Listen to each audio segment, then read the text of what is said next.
The bijectivity is not the only condition that will make an isometry affine.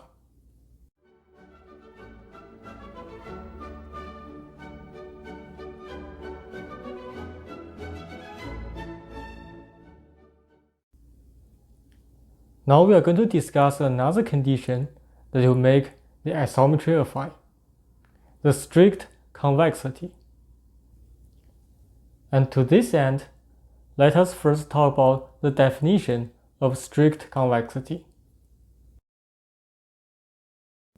We are going to give three equivalent definitions. A normed linear space V is called strictly convex if one of the following three conditions holds. Number one, for xy in V, x not equal to y, and norm of x and y are both equal to 1, we have the norm of x plus y is strictly less than 2. Namely, the only case that will make the sum of two unit vectors in the strictly convex space to be equal to 2 is the case when those two unit vectors are identical. Number two, for xy in V, x not equal to y, and x and y's norm are both equal to 1, we have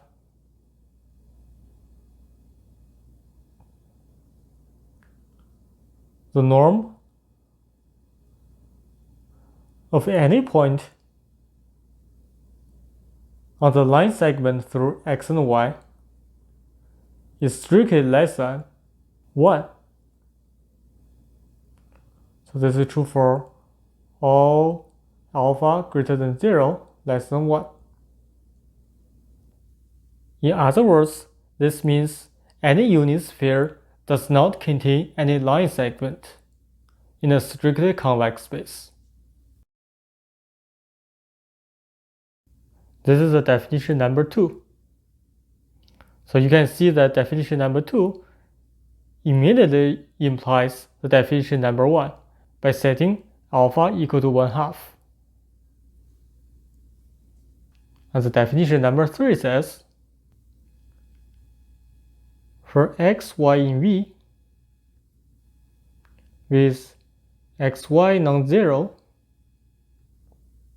and the norm of x plus y is equal to the sum of norms of x and y,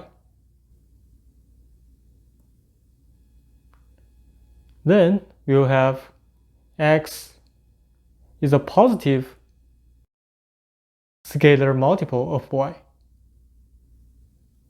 Or in other words, x and y are positively collinear. And now we are going to prove that 1, 2, and 3 conditions are equivalent. We are going to prove that 1 implies 2, and 2 implies 3, and 3 implies 1. First of all, let us prove that 1 implies 2. So we will assume that xy's are in V, x not equal to y, and they are both unit vectors. To show this strict inequality, we will try to express this thing in terms of the convex linear combination of x, y, and x plus y,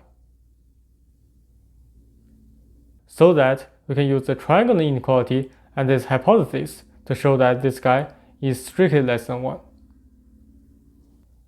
it turns out, depending on whether alpha is greater or equal to 2 or less than or equal to 2, this guy will be the convex linear combination of x plus y and x, or x plus y and y. So let me write this down. So alpha x plus 1 minus alpha y can be written as alpha times x plus y plus 1 minus 2 alpha times y, if alpha is greater than 0 and less than or equal to 1/2. Both coefficients are greater or equal to 0.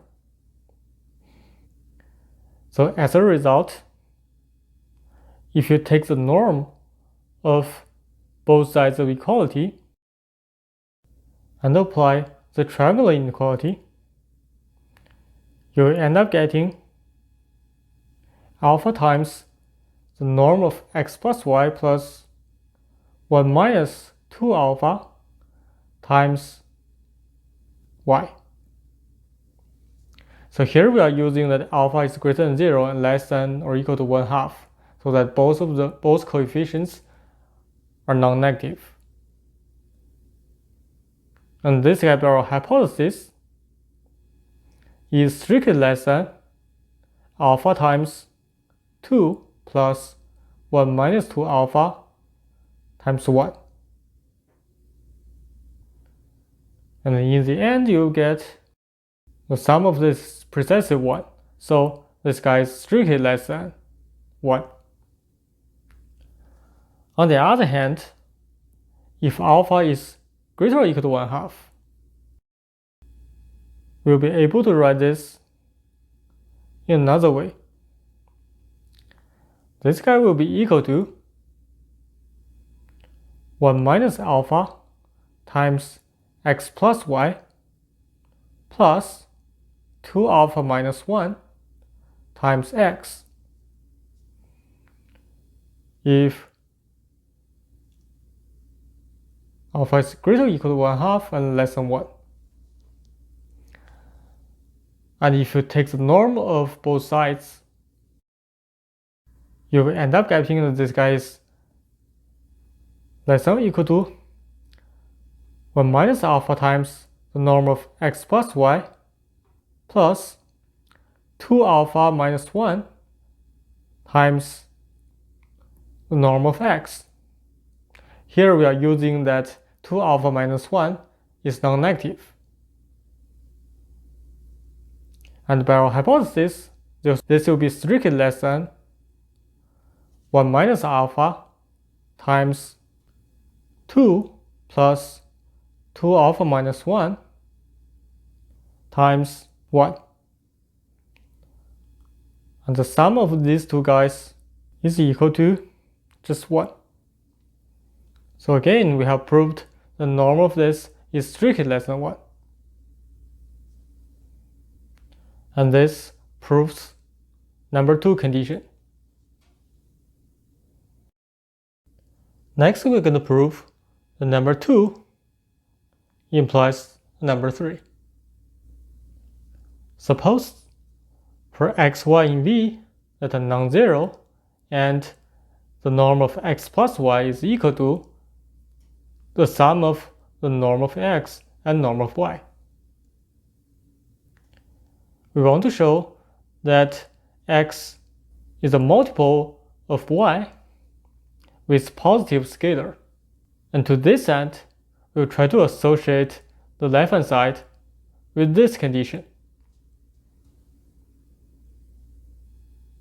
So what we could do is that we could write, notice that x and y in number 3 are non-zero vectors, but they are not necessarily unit vectors. A natural step is try to normalize x and y. And we can rewrite this as follows. The norm of x plus y is equal to the norm of x times the normalization of x plus the norm of y times the normalization of y. And now, let alpha in 2 be the norm of x divided by the summation of the norms of x and y. And correspondingly, 1 minus alpha will be the norm of y divided by the same thing. And now, by number 2 condition, we will have this guy must be strictly less than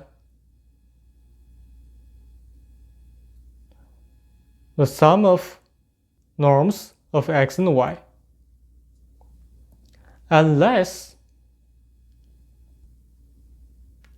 two unit vectors x divided by norm of x and y divided by the norm of y are equal. So here, this guy plays the role of x in number 2 condition, and this guy plays the role of y in the number 2 condition.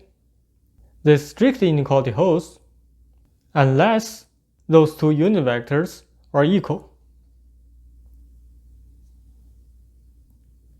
However, by the hypothesis of number 3, the norm of x plus y is equal to the norm of x plus the norm of y. So, this forces those two things are equal. Because the norm of x and norm of y are positive numbers, since x and y are non-zero, x must be a positive number multiple of y, and that positive number is the norm of x divided by norm of y. And this proves the condition number 3.